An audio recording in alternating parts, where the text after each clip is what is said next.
The US dollar bounced back during Powell's press conference yesterday, which raises the question, have we seen at least a temporary low in the greenback? Well, looking at the dollar index here, you can see that the index did fall to test liquidity below July's low at 96.37 before bouncing back. The lack of downside follow through suggests that the dollar may have formed a possible double bottom here, or perhaps it is just a temporary bounce which could run out of steam as we head deeper into the week.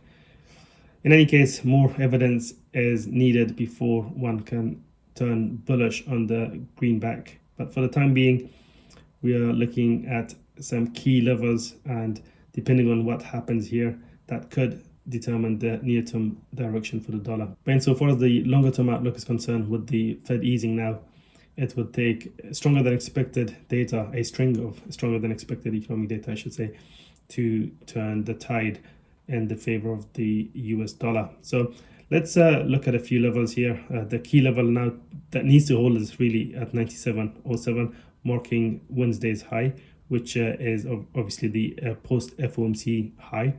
Now, for as long as the dollar index holds above that level, the short-term path of least resistance may have turned to the upside. But if we do go back below that level in the coming days, then that would point to a false hope here, which could then pave the way for renewed dollar selling. So that level is very important to watch. If that level gives way, then the July low of 96.37 will be in focus once again. On the upside, resistance is being tested at the time of recording at 97.62, marking this level here, which was prior support. As I zoom in, you can see that this level has been tested on a number of occasions before the index broke down. Now it's being tested from underneath. So far it's kind of holding, but the day is still young. Let's see what happens around this area of potential resistance, where we also have the 21-day exponential moving average coming into play as well. A potential move above that area could pave the way for a run to 98.60 area, which is the next key level of resistance. The most significant resistance is obviously this shaded region, where we have a major swing low from September of last year that was taken out, which then later turned into resistance. And we also have the psychologically important 100 level converging as well. That area needs to give way before one can turn bullish on the dollar. So anything in between should be taken with a pinch of salt, as that could just be a counter trend move before the downtrend resumes. But it is nevertheless interesting to observe a potential double bottom here at a time when the rate cut has been delivered, which suggests that the market may have fully priced in the rate cut and the potential for 2 more rate cuts to come later this year.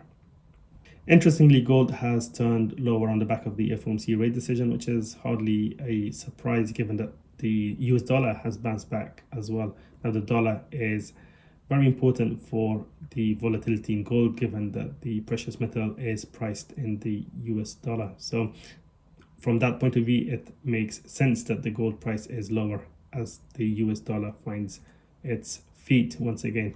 The key question now is whether we'll see a more significant correction, or this is just a blip before the bullish trend resumes. That's $1 million question, by the way. But looking at the RSI on gold, I mean, it was already at overbought levels. So a bit of a pullback here makes technical sense. And if you look at the weekly time frame, again, it's the same picture. The RSI is at 70. And on a monthly time frame, gold has been at overbought levels on the RSI for a significant period of time now, which needs to be addressed eventually either through price action, i.e. a sell-off, or time, meaning consolidation. But looking at the daily chart of gold, you can see that it has found some resistance from the psychologically important 3,700 level, which is interesting to note. So a bit of a pullback from a psychologically important level, given that the RSI was already at overbought levels, makes perfect sense. It's too early to say that gold has stopped. It may well have done, but we'll need to see more price action before one can turn bearish on gold. Now, in terms of levels to watch, then on the downside, 3,600 is an obvious support level to watch. Below that, we have 3,565, marking the high of this small hammer candle, where we also have the 21-day exponential moving average converging as well. Below that is the April high at 3,500, and then is this shaded region here between 3,430 to 3,450. So there's lots of support levels on the way down that could potentially provide a floor for gold. The line in the sand is the August low. If gold goes on to drop all the way below that level, then at that point we'll have created our first lower low, and that would be a major reversal sign. But we are miles away from that level as things stand. So the small pullback that we are seeing in gold prices should be taken with a pinch of salt. For more market updates and insights, make sure to check out the news and analysis section at cityindex.com. I'll see you in the next video. Take care.